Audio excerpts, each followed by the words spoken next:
Olha esse costelão aqui, a gente segue em Esteio na cobertura do segundo campeonato latino-americano de assadores ancestrais. É 4 eventos em um, Multifeira, Expo Leite e FenaSul. É uma mini Expo Inter e a gente vai contar todos os destaques do nosso programa de hoje. Eu sou Orestes de Andrade Júnior e o Poder RS está no ar.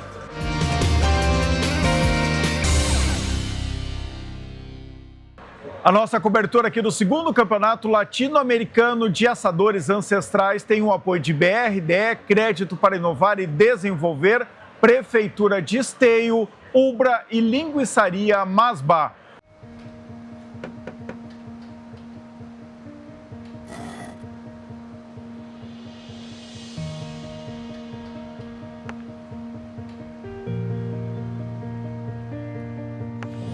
É bom saber que nos momentos que mais precisamos, temos o parceiro certo. Ou mais de um parceiro, né, filhão?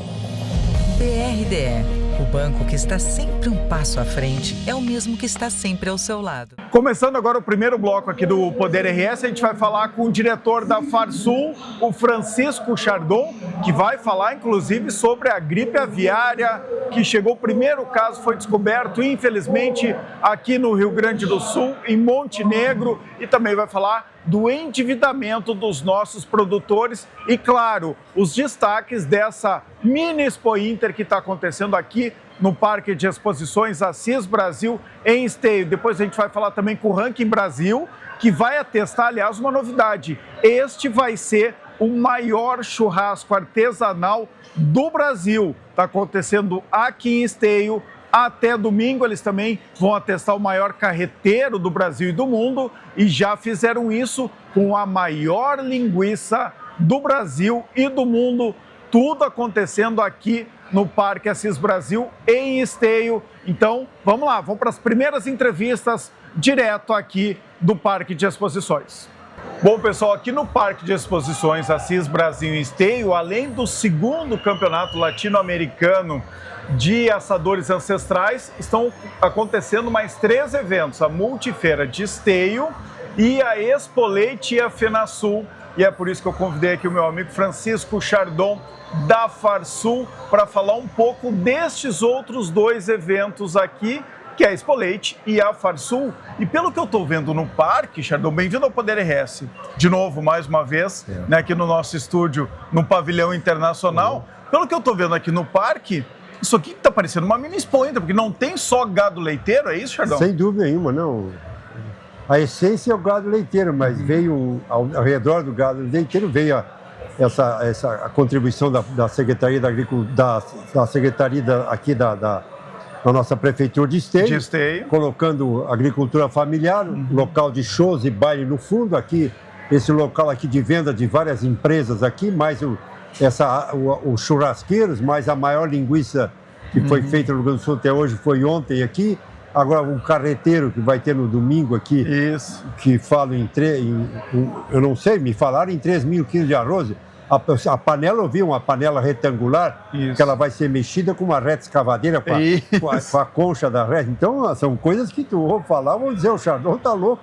Mas não, é isso mesmo, é isso mesmo. Então, a panela chegou hoje aqui no parque de carreta. Extrapolou, então... E assim nós temos além, não tem o cavalo crioulo, mas nós estamos com o quartimilha, estamos com o árabe, com provas. Tem um rodeio que estão laçando, mais de 1000 homens laçando, começou na quinta-feira e a luz nunca mais apagou. E não sei que horas vai terminar de domingo de noite, tudo com prêmios bons, com carros de prêmio. Então, é uma mini Expo Inter mesmo, com ovelhas também, com ovelhas, e também tinha as aves que entraram aqui de acordo com todo o cuidado sanitário, e nós tivemos que fazer, inclusive, uma proteção com uma tela bem fina para não ter contato com passarinhos, com as aves. Então teve esse cuidado pré-feira. Para nossa surpresa, estourou esse problema depois dela estar, e hoje, cedo, elas já foram embora todas. Ah, é? Já foram recolhidas, todas foram recolhidas. Porque poderia estar com o vírus incubado. Nem tem dúvida, mas elas entraram com todo o cuidado sanitário. Toda a inspeção sanitária de acordo. E, inclusive, a gente tinha uma certa preocupação, mas como Associação das Aves pediram, então a gente liberou, mas isso é uma coisa que ninguém esperava, né? Pois é, e agora, Chardon, né? O que isso vai representar aqui para os produtores do Rio Grande do Sul? Isso dá uma dor de cabeça, que ela estourou numa região que ali, Montenegro, aquela volta toda, ainda tem muitas empresas de avicultura ali. Sempre foi uma zona muito ligada à avicultura ali, aquela ao redor dos municípios de Montenegro. Isso é uma coisa que, em primeiro lugar, tem que se fazer como é que se diz, uma boa proteção. Isso. Tem que ser proteção, é uma coisa séria. Para ser um caso isolado mesmo, não atingir mais ninguém. É isso aí.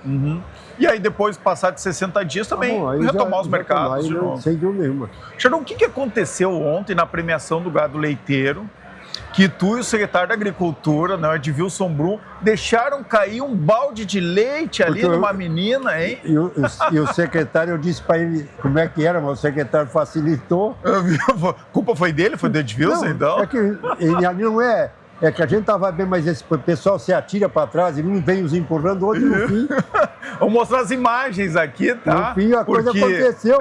Mas não machucou ninguém, não machucou ninguém. Foi só engraçado, Demorou um pouco mais para descarregar o leite, mas depois já foi acertadinho. É verdade. Chardon, no ano passado, né? Neste período aqui do mês de maio, nós estaríamos embaixo d'água aqui no Parque de Exposições. A nossa casa ali tinha 1,50 dentro da nossa casa toda. Um ano depois, né? Agora tem um pedido, né? Agora o assunto é sério. Tem um pedido dos produtores aqui por auxílio, né? Tá vindo de novo um outro plano safra. O que a Farsul soltou uma nota oficial essa semana, né? Cobrando ajuda aqui dos governos. Queria que tu falasse um pouco sobre isso. Está muito difícil da gente ser entendido.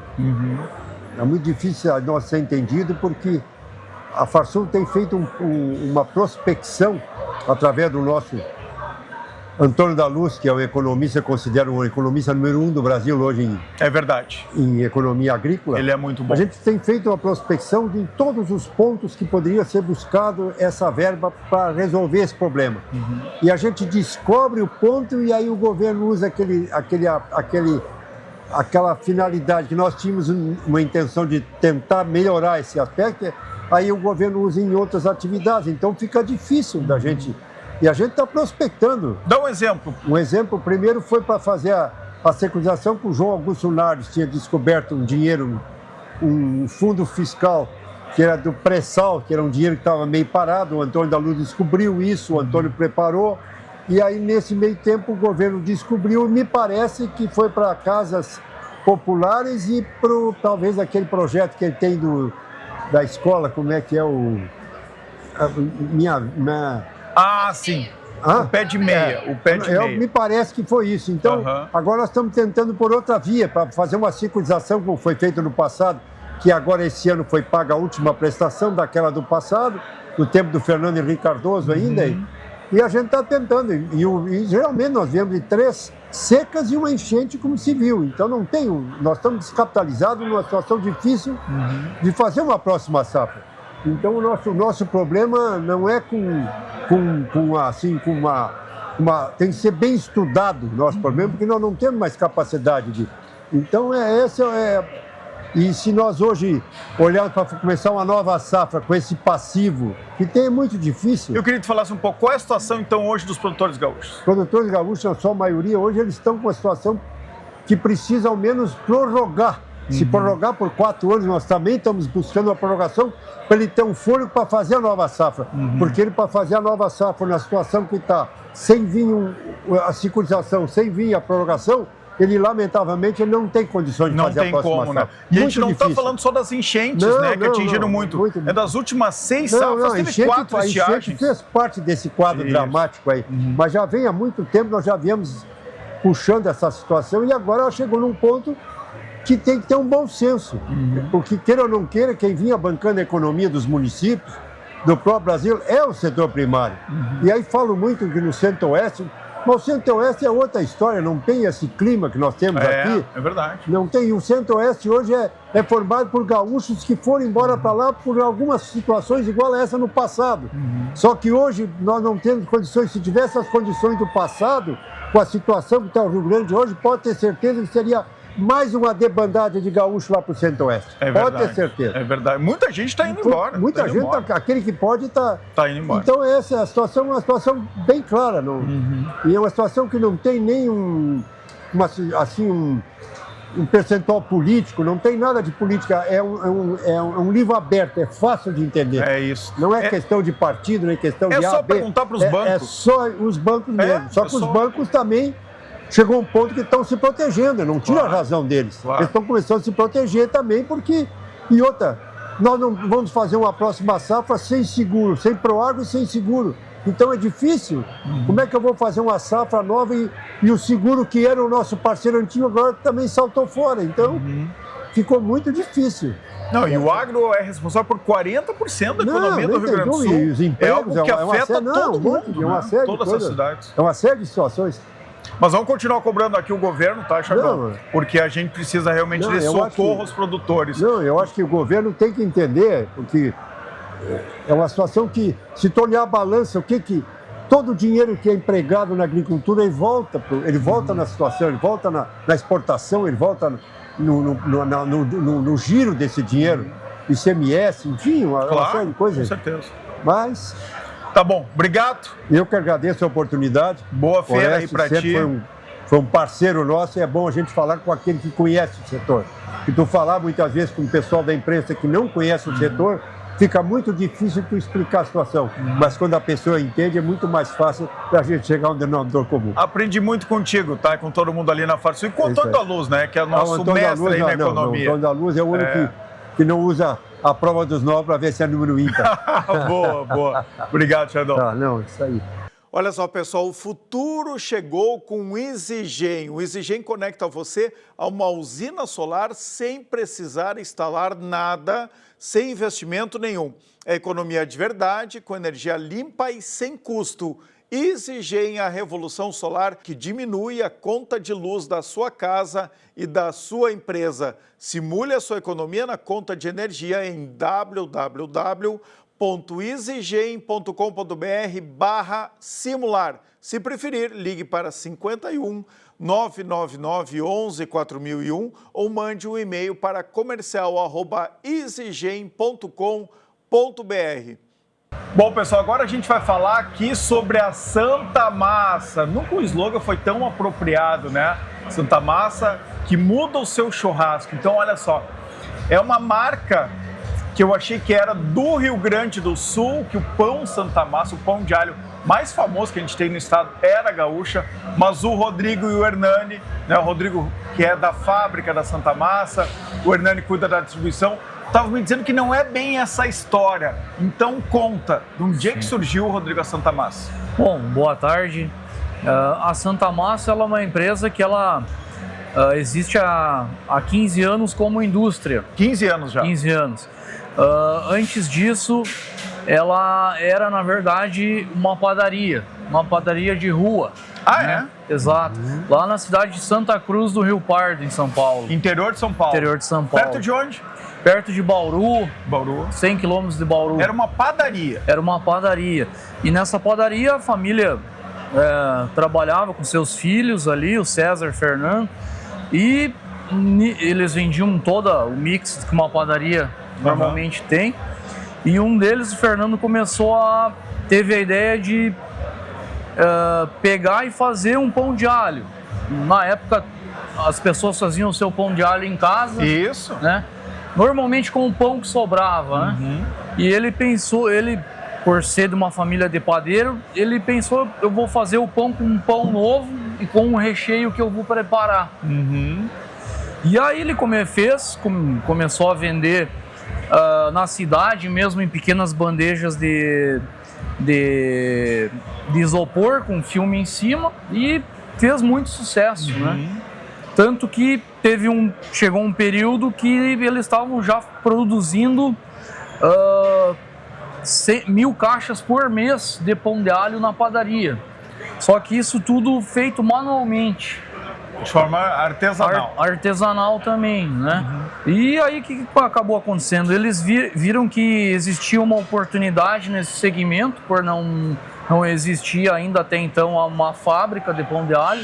Foi invenção, então, dos irmãos, do César e do Fernando. Eles que inventaram o pão de alho industrial. Que a gente conhece hoje. E como a produção chegou ao nível na padaria muito grande que eles não conseguiam mais dar conta, e eles tiveram essa visão, eles passaram do varejo, da padaria para a indústria. Montaram uma fábrica. Porém, na época não existia todo o maquinário para se produzir o pão de alho industrializado. Sim. Então eles tiveram que ir atrás, já com o conhecimento das padarias, que já vinha da geração dos pais deles. Eles foram atrás, foram montando, né, toda a fábrica, adaptando algumas máquinas, principalmente na questão de rechear o pão. Claro, né? Foi uma invenção, algo que não existia, então não tem máquina para algo novo. Exatamente, e esse foi a dificuldade no início, né? Claro que eles já tinham conhecimento de como produzir o pão, né, por ter padarias, mas eles tinham algumas partes, principalmente de rechear o pão, de colocar ali o recheio dentro dele, depois de embalar, que precisou se desenvolver, né? Que história interessante, hein? Como é que chega aqui no Rio Grande do Sul? Bom, boa tarde. O produto chega por uma transportadora. A gente tem uma parceria com a Bela Ver, que é aqui de Farroupilha. E a gente está há 15 anos aqui fazendo a distribuição no Rio Grande do Sul. Ele se popularizou muito aqui no Rio Grande do Sul. Sim. Por essa nossa ligação com o churrasco? Claro, com certeza. Isso ajudou bastante. É o principal mercado da Santa Massa ou é São Paulo ainda? É um dos. Porque no ranking? Sim. Hoje é um dos principais. Os principais. Porque, claro, São Paulo ainda é o primeiro pelo questão populacional. Né? Mas se a gente falar de market share, a gente tem aqui no estado um grande percentual de vendas, né? Então aqui ele tem uma predominância muito grande. Hernani, tu sempre cuidou dessa distribuição, né? E produto a gente tem que encontrar ele. A distribuição é fundamental, a logística? Com certeza. Sempre tem que estar, o produto tem que estar no mercado. Se não tiver no mercado, não vai acontecer a venda, né?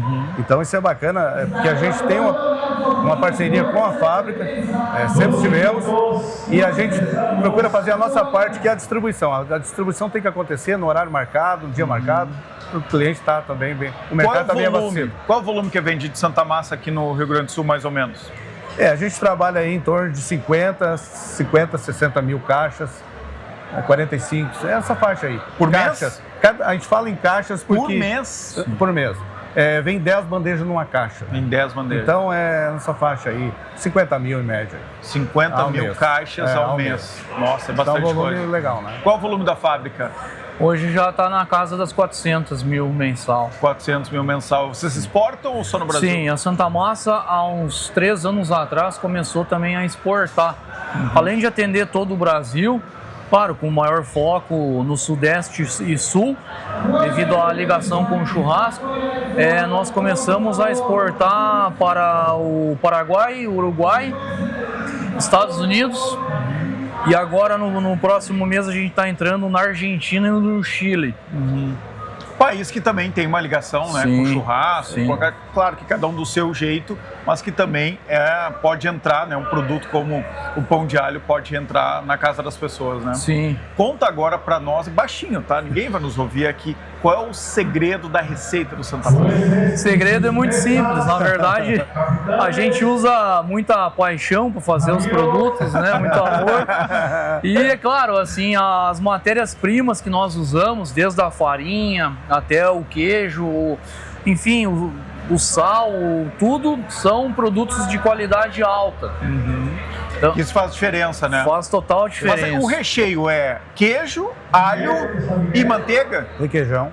Requeijão? Sim. Na verdade, não é manteiga. O queijo é requeijão. Sim, o queijo é mussarela. Queijo mussarela. Exato. Requeijão, margarina e alho. Margarina fica por fora do pão. Por fora. Por quê? Porque como ela é produzido, tem uma validade de 60 dias, a margarina ajuda a ele ficar não tão seco.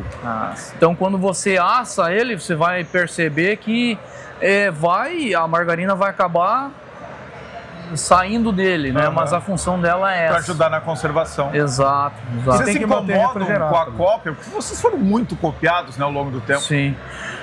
Assim, incomoda, mas também é um lado bom, porque é sinal que um segmento que não existia há 15 anos atrás, Vocês criaram uma nova categoria. Exato, nós criamos e, é claro, muitas empresas vieram nos copiando, mas é um segmento que deu certo. Mas ninguém consegue fazer igual, né? O Santa Massa também tem. O Santa Massa é o original. Com a mesma qualidade, não consegue.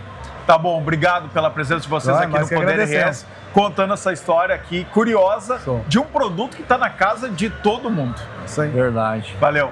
A gente agradece também pela atenção. Obrigado. Obrigado. Bota ali no teu carrinho, bem juntinho, com sabor. Depois você pode dizer, você escolheu a Alibem e escolheu muito bem. A Alibem é uma empresa gaúcha que produz linguiça toscana, bacon, cortes especiais, o melhor da carne suína.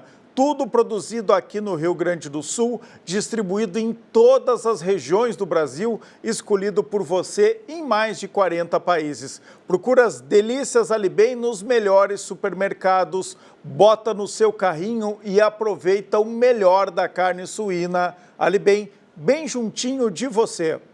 Agora vamos conversar com o nosso anfitrião aqui da Multifeira, do Pan-Americano, né, de churrasco ancestral e de assadores ancestrais, né? Mas eu gosto de falar de churrasco ancestral, é o nosso prefeito de Esteio, o Felipe Costela. Com esse sobrenome também, tá no lugar certo aqui, Casou né? bem com o Pan-Americano, Casou bem, né? Tava falando aqui agora com o Chardon, né? E ele disse que a Espolete, a FenaSul, esse evento novo, né? Essa novidade está tendo aqui, que é o Pan-Americano de Churrasco, e a Multifeira, né, de Esteio, do município de Esteio, acabou transformando este evento, que começou na quarta-feira à noite, foi até domingo, numa mini Expo Inter. A culpa é sua. Mais uma vez, prazer estar aqui com vocês, né, no Multicidades, Restes, um grande amigo. Aqui é no Poder RS agora, tá? No Poder RS. Como tu é sócio de todos os nossos programas, é o Multi-RS, é o Multi-RS, é o Multi-RS, o Multicidades, o Poder RS, né? Eu estive lá com o Glauco. Com o Glauco, isso. Uma alegria, né, tá aqui. Importante dizer o seguinte, o Chardon usa mini Expo Inter, né? Eu digo que é uma mini Expo Inter, mas a gente acaba fomentando a nossa multifeira de Esteio de uma forma onde a gente consegue abranger, por exemplo, Pan-Americano de churrasco, né? São 20 países da América Latina que estão aqui do ladinho. 400 assadores? 400 assadores, né? Já assaram peixe, já assaram ovinos, agora assaram costela, né? Então, assim, é realmente um grupo de juízes muito qualificados. Amanhã vai ter frango, suíno e a sobremesa. É isso aí.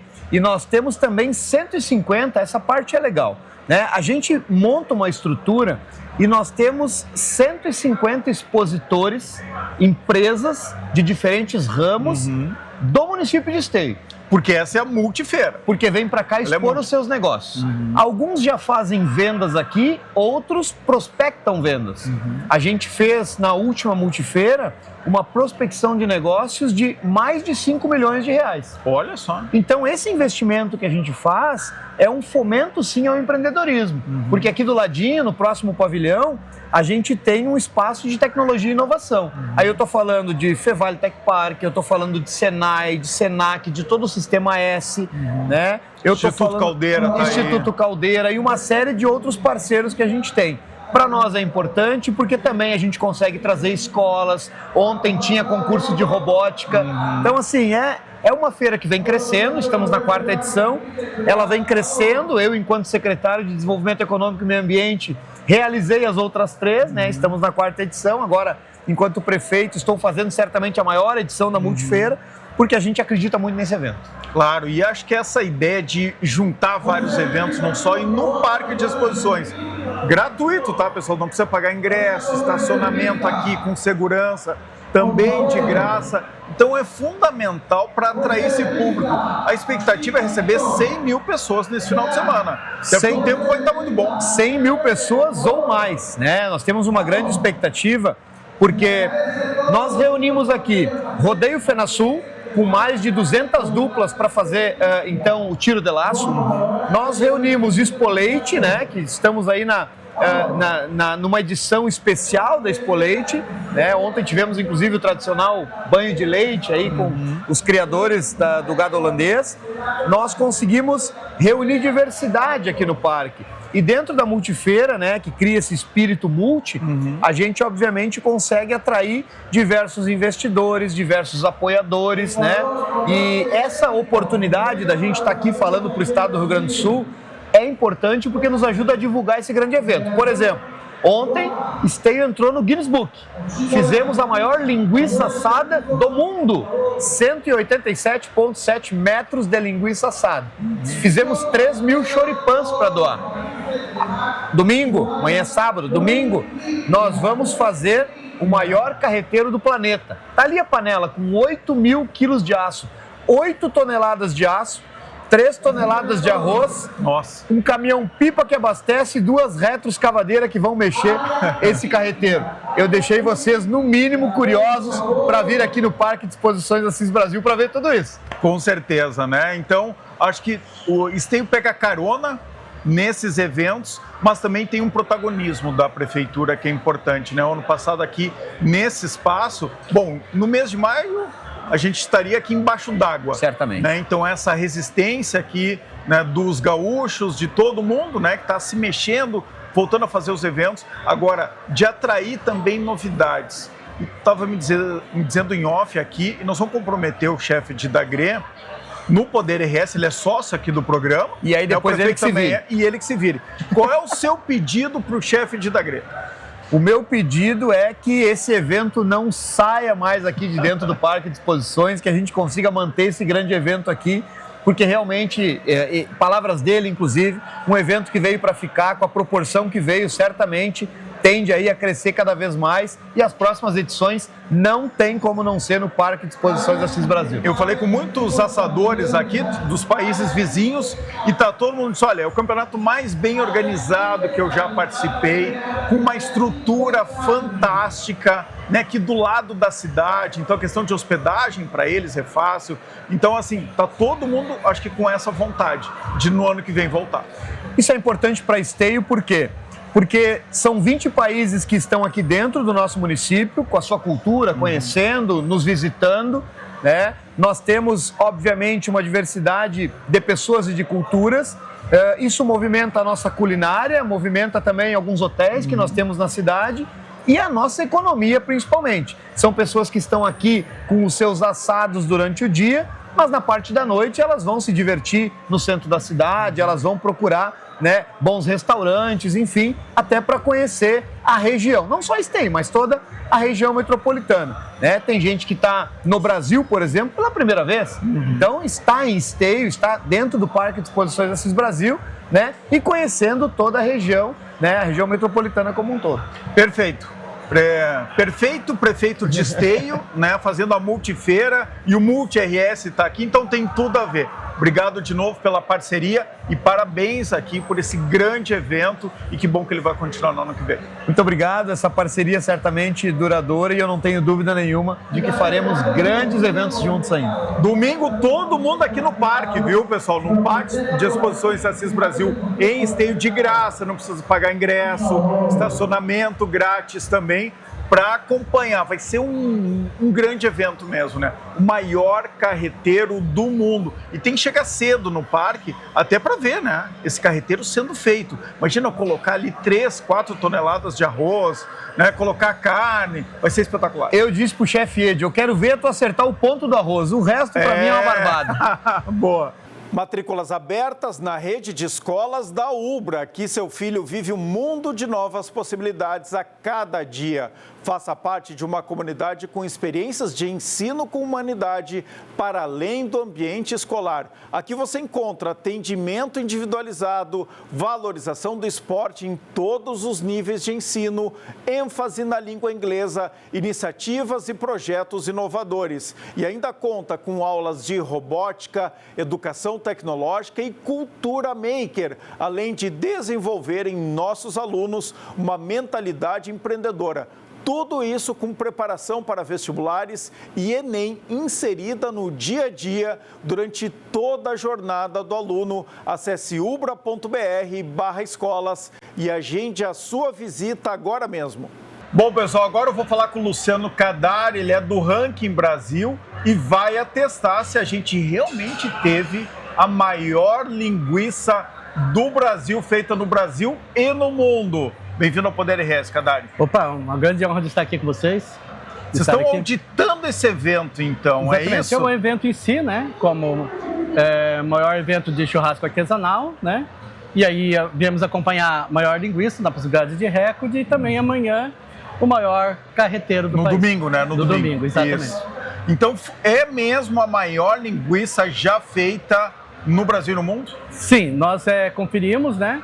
Fizemos toda a medição, apesar que ela estava num formato complexo, usamos até a inteligência artificial para chegar na medida e chegamos em 187,7 metros. Pois é, porque ela estava toda enrolada, né, na grelha. E aí, como é que vocês mediram? Exatamente, então a gente passou todos os dados para a inteligência artificial, das medidas, as dimensões, então chegou próximo do que se esperava, né? Porque a cada metro ela é exatamente 1 quilo, nós fizemos essa pesagem, então eles têm esse cuidado, né? 1 quilo por metro. Então, nessa base, mais a espessura, a dimensão do local, então nós conseguimos chegar a 187,7. Foi bem no detalhe, na vírgula, né? Isso. Qual que era o recorde anterior? Não, oficialmente, para o Ranking Brasil não tinha. Então, isso aí é uma categoria inaugurada agora para o Ranking Brasil. E o carreteiro, tem o maior carreteiro do mundo? O carreteiro existe outros tipos de carreteiro, né? Aí são receitas diferentes, né? Como o pequi e outros. Agora, esse carreteiro também será uma categoria nova para o Ranking Brasil. Uma categoria nova. Exatamente. O que o Ranking Brasil faz isso, né? Qual é a atribuição que vocês têm? Os eventos chamam? Vocês andam pelo país fazendo isso? Fala um pouco do trabalho do Ranking Brasil. Existem muitos recordes que acontecem, né? As pessoas simplesmente fazem um recorde e fala para a imprensa um número que quiser falar. Uma coisa é você autotitulação. Uma coisa é você chamar o Ranking Brasil, né, o livro dos recordes, está presente para que a fiscalização do Ranking Brasil faça as medições e te coloque números reais. Né? Então o Ranking Brasil ele só vai quando é chamado, né? E tem que estar, tem que ter um método de mensuração de dimensões, né? Claro. Alimentos, em especial, o mais importante para nós é o peso. Não adianta fazer a linguiça mais longa, você faz uma linguiça bem fininha ou dessa espessura, né? Como teve a cuca, né? Então a maior cuca, não adianta fazer a mais comprida. No final a gente tem que saber qual é o peso. Então a gente usa técnicas de amostragem, técnicas de avaliação, para no final o que vale é o peso, igual o arroz carreteiro. Então, né, não adianta você me passar, vai tantos de arroz, tanto disso, tanto aquilo, tanto de água. Depois de pronto, sabe-se que muda-se a tua estrutura e o peso, né? E o que vale é no final. Exatamente. Então, o que nós temos que fazer? A gente vai ter que ter já a panela previamente medido. Vamos ver o nível de onde vai estar esse arroz carreteiro. A gente vai pegar uma amostragem desse arroz, pesar, para saber quantos litros dá 1 quilo. Geralmente água é 1 por 1, né? Mas quando não tem arroz, ele tem uma densidade diferenciada, né? Digamos que vai dar 1,2 quilos por litro, né? A gente procura essa quantidade, a gente faz um cálculo de cubagem, né? Usa fórmulas complexas para saber qual é a dimensão cúbica do alimento. E aí atestar o recorde. Exatamente. Então, o churrasco, esse eu não estava esperando, então a gente vai ter um novo recorde aqui? Isso, aí do evento em si a gente está levantando os números, né? Números de atrações, número de participantes, número de pontos, né? de venda, para a gente ter esse número, né? Que vai ser o título de churrasco artesanal, né? Evento de churrasco artesanal. Então vai ser o maior churrasco artesanal do Brasil. Isso, porque até então também é uma categoria nova que não houve, se houve algum lugar, mas não houve a fiscalização do Ranking Brasil. Perfeito. Obrigado pelas tuas informações aqui por participar do Poder RS. Opa, é uma honra. Valeu. Vamos agora a um rápido intervalo em nome de BRDE, crédito para inovar e desenvolver. Já voltamos.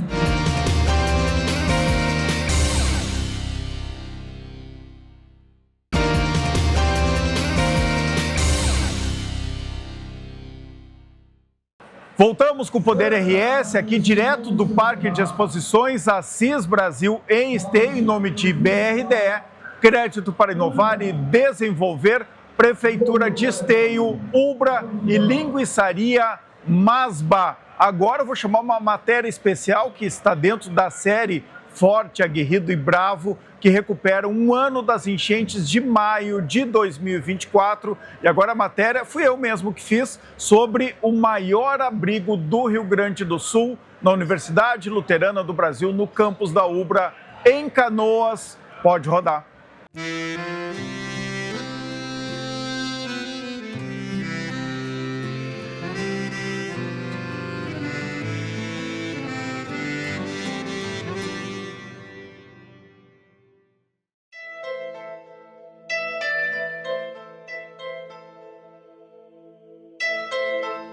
Em maio de 2024, o Rio Grande do Sul parou.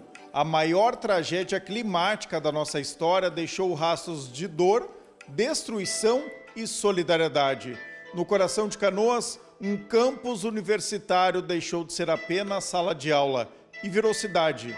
A Ubra acolheu mais de 8.500 pessoas, transformou corredores em lares, ginásios em hospitais e esperança em rotina.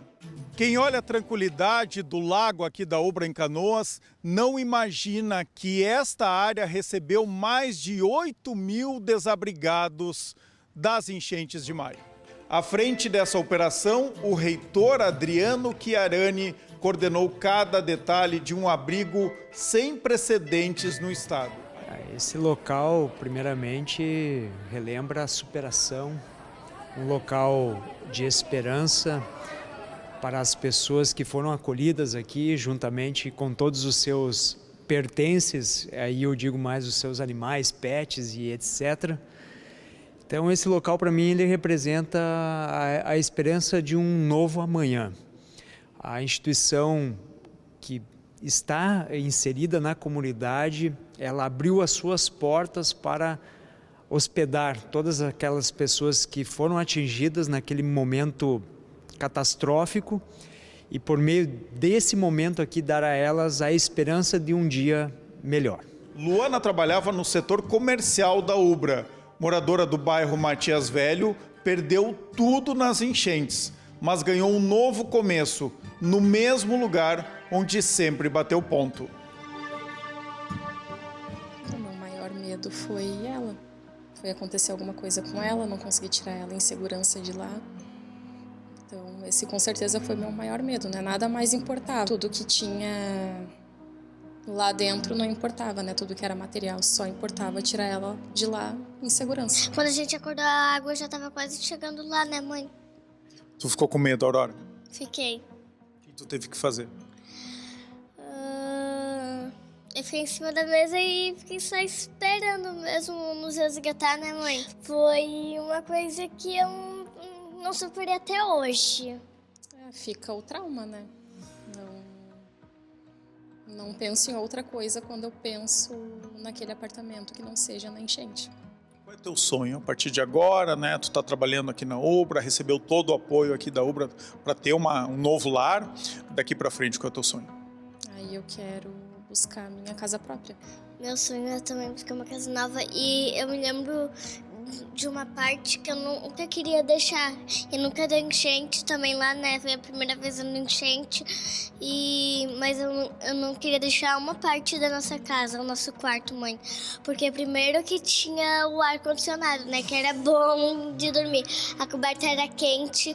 A gente teve que tirar tudo. A gente tirou até a TV e botou em cima do armário. Depois disso, quem que te ajudou? A minha família. E agora, então, o que vocês duas que estão aqui, né, morando na parte hotel da Ubra, número 209, o que é mais importante na vida para vocês duas, Aurora? Para mim é ter um novo lar, uma nova casa com a minha mãe. Quem que ajudou vocês a resgatar vocês? Voluntários. Vizinhos tu conhecia? Não. Tu viu eles depois? Não. A única coisa que eu sei é que eles vieram do litoral para ajudar. Fui muito bem cuidada no trajeto e era um momento desesperador e mesmo assim eles conseguiram fazer algo para mim que No momento em que eu estava no barco, eu já senti um grande alívio que me fez colocar tudo que eu estava sentindo e segurando para não botar para fora naquele momento, porque de fato eu me senti segura ali. Então, muito obrigada.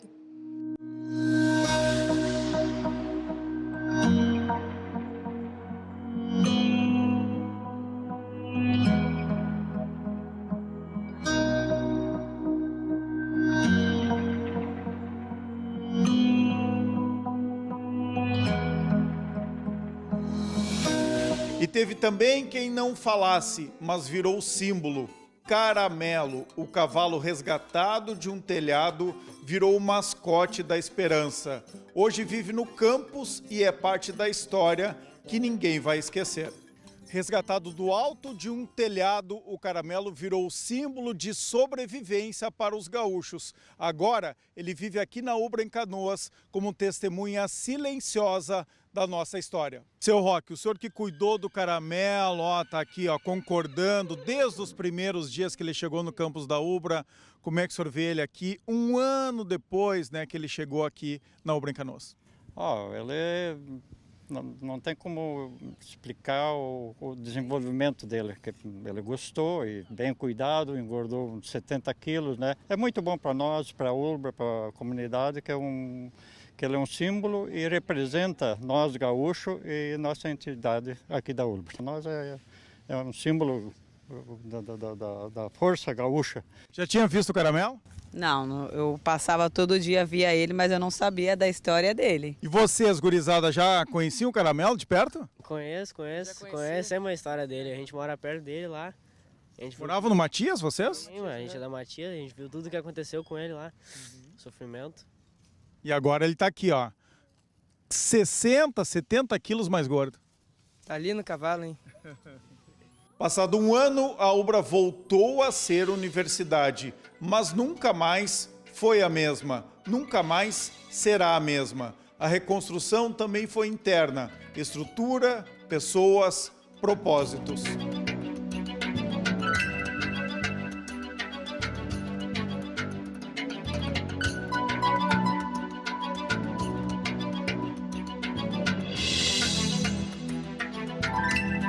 Qual a lição que ficou, né, desse trabalho todo de voluntariado, especialmente que foi feito para enfrentar as enchentes de maio? A lição é que nós, enquanto pessoas, sempre podemos fazer mais. Em situações extremas, os limites precisam ser expandidos. E esse momento que nós vivemos aqui em Canoas fez com que a instituição, com que a Ubra expandisse os seus limites. A Ubra é conhecida aqui em Canoas e nas cidades onde atua pelo país como uma instituição integrada à comunidade, às demandas da comunidade. E esse momento aqui mostrou que a Ubra expandiu a sua atuação, porque ela foi a casa dessas pessoas e aqui essas pessoas tiveram o necessário para viver aquele momento. Então, na minha análise, esse é o ponto principal. Em meio à lama, a Ubra brotou como farol. Foi abrigo, foi casa, foi cidade. E, acima de tudo, foi humana. Porque quando a educação abraça, nem a enchente arrasta.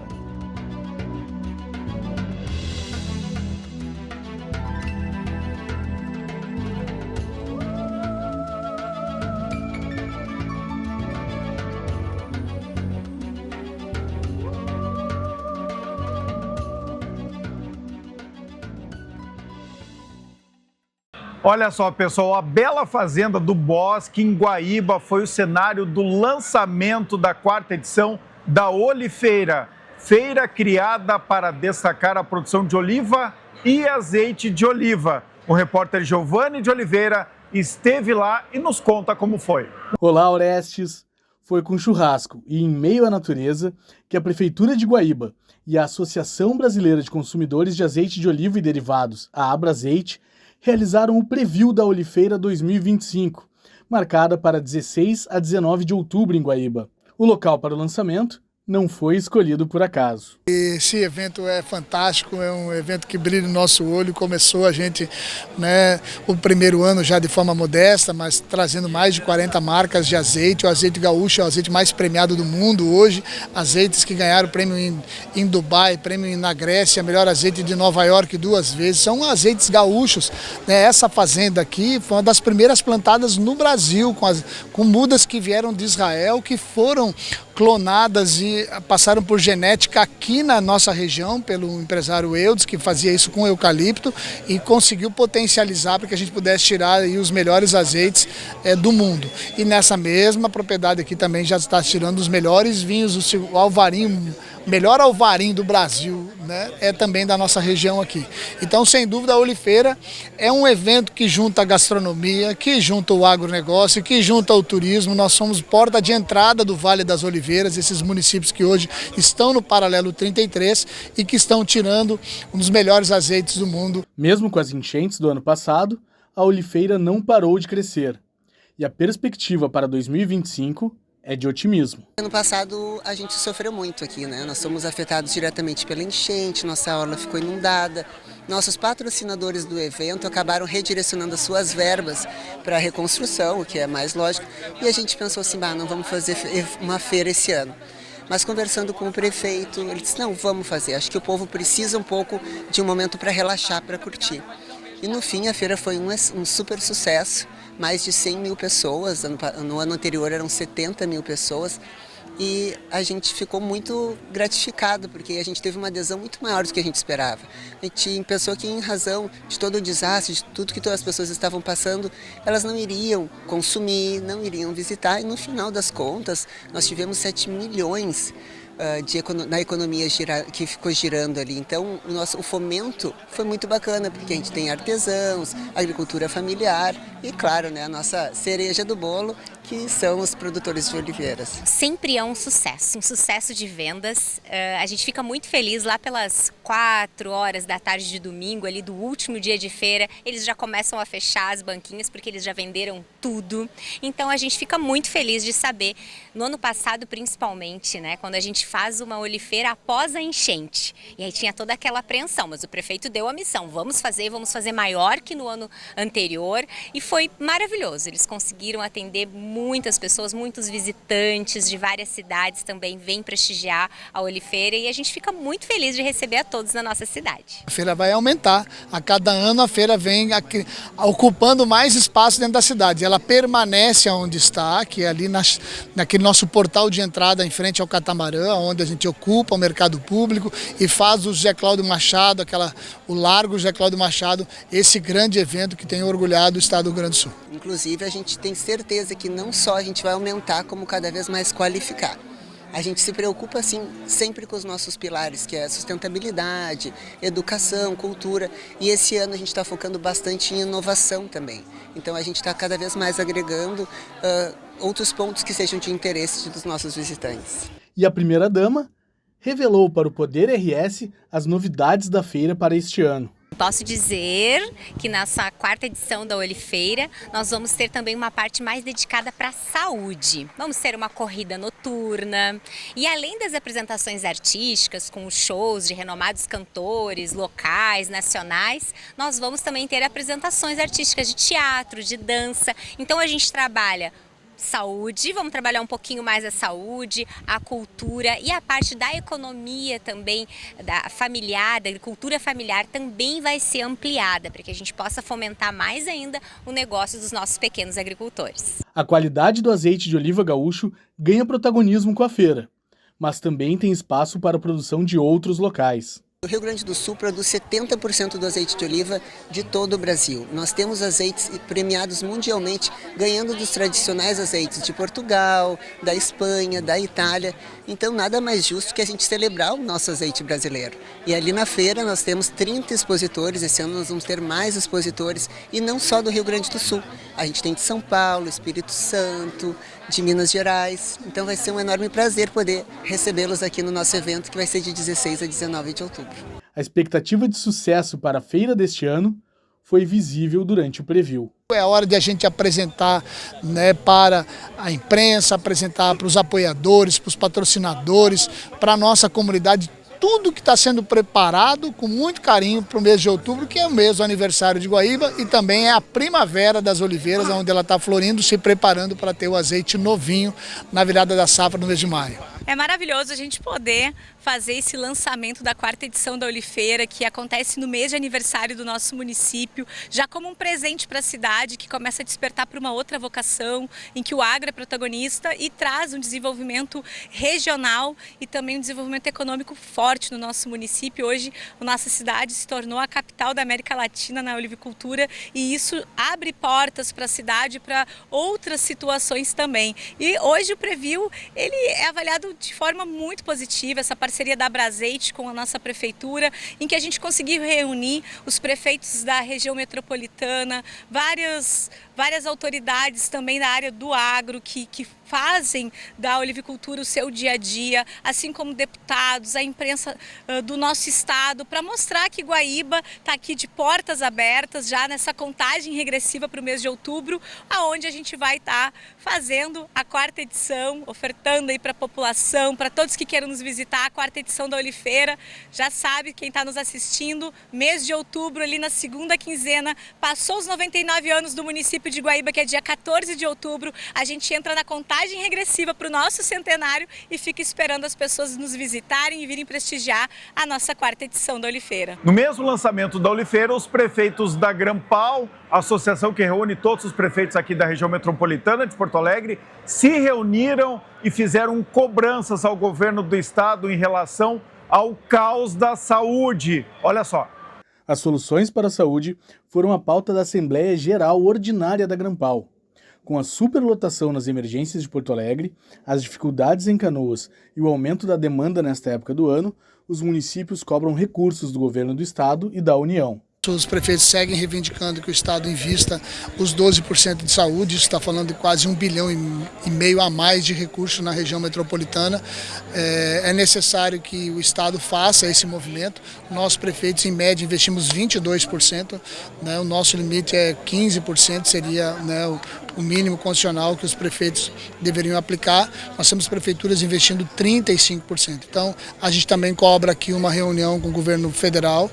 Tive semana passada, no sábado, aqui com o Barrichello, que é o principal nome do estado e é o ponto focal para que a gente possa avançar, né, também no investimento nacional, atualização de tabela SUS, um plano especial para poder atender pós-enchente. Então ele deve apresentar semana que vem para nós, né, uma projeção do governo federal e a gente espera para a 4ª ou 5ª da semana que vem uma agenda com todos os prefeitos numa segunda rodada, então com o governo do estado e a Casa Civil e a secretária Arita, para que a gente possa então, já que não houve a municipalização dos hospitais, o incremento de 39 milhões de reais que foi prometido pelo governador. Além do complemento de verbas, os prefeitos também pedem uma reorganização dos atendimentos. Um plano de assistência, principalmente para Canoas, que vive o maior drama hoje, né? A gente está com o hospital ali que atende mais de 100 cidades e para poder desafogar a região metropolitana, reestruturando as cidades, né, da grande Porto Alegre,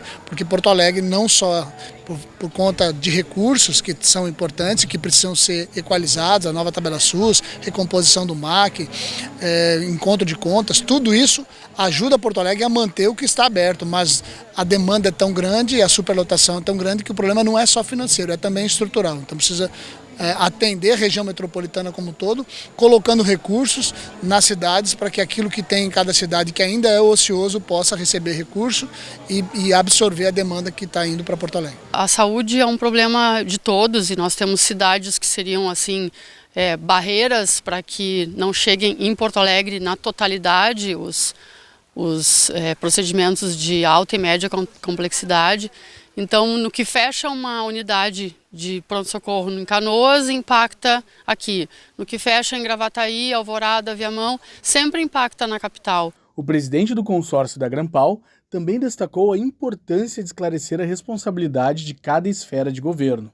Nós vamos encontrar e a população está do nosso lado, vamos fazer também o nosso papel de informar bem, né, os papéis de cada ente federativo. Nós há pouco tivemos uma vitória importante, o Ministério Público está do nosso lado, o processo mediado também está ajudando a cobrar o governo do estado. Não é possível que os municípios façam todo o esforço necessário, possível e impossível para colocar os recursos e o estado não faça a sua parte. Então a gente sai bem otimista porque a gente sabe que essa é uma luta justa e que quem mais precisa é a população, e a gente não está brigando pelo prefeito, a gente está brigando pelas pessoas que estão na fila, por quem está na cadeira de roda, quem está na maca, quem está precisando da consulta, que está há 60, 90 dias aguardando para fazer um cateterismo ou então precisando de uma consulta, de um exame. E é para essas pessoas que a gente está trabalhando. E foi nesse cenário, no Pier, na Fazenda do Bosque, em Guaíba, que os prefeitos da região metropolitana de Porto Alegre chegaram a um consenso na busca por recursos para a saúde. A Grampal ela é forte, né? Nós temos 40% da população do estado nos municípios das cidades que compõem a Grampal. E é muito importante que a gente esteja unido e mostre para o estado que as nossas dores, as nossas demandas são as mesmas e a gente precisa realmente de recursos para poder estruturar o atendimento que está caótico. Eu acho que a gente está vivendo um momento único dentro da Grampal, dos 25 municípios unidos. Melo tem capitaneado bastante. Nós vamos a Brasília agora para falar sobre reforma tributária, estamos falando sobre saúde. Ontem tivemos um fórum bem importante para falar sobre educação, a unificação da saúde, da educação metropolitana. Então são temas que são sensíveis para todos nós e que nós entendemos a nossa força quando estamos unidos, de como a população ganha, porque a gente se encontra numa condição de proximidade que às vezes é como se fosse um bairro do outro. Você pensa, nós aqui mesmo abraçamos Eldorado do Sul, continuamos ainda atendendo muitas pessoas de Eldorado do Sul. Você vê onde é que fica a divisa de quem vem de Novo Hamburgo ou vem até Canoas, onde começa Sapucaia, termina Esteio. Então a gente é como se fosse um bairro. Então quando a gente se une para buscar e reivindicar, quem ganha com isso é a população. Aqualocos no inverno e no verão. Aqui não tem tempo ruim, tudo é alegria. Curtir o dia numa boa com toda a família. Aqualocos é pura diversão. Faça chuva ou faça sol, no inverno e no verão. É Aqualocos, yeah. Bom, pessoal, é isso. Encerrando aqui com o costelão. Agora eu vou aproveitar esse costelão aqui, uma parte dele. Venham todos, fica o convite para no sábado e no domingo. Venham ao Parque de Exposições Assis Brasil Esteio. Tem muitas atrações, os animais é uma mini Expo Inter. Tem ovelhas, tem cavalos, tem o Campeonato de Churrasco. O maior carreteiro do mundo vai ser feito no domingo. Tem as agroindústrias familiares, tem shows artísticos, tem muita coisa boa, tudo de graça. Entrada, não precisa pagar ingresso, estacionamento de graça. Então venham até Esteio, no Parque de Exposições Assis Brasil, para aproveitar esse tempo bom, né, que é o que está prometendo aí a meteorologia. Então não percam muitas atrações aqui. E o Poder RS de hoje fica por aqui, desejando um baita final de semana a todos vocês. Fiquem bem.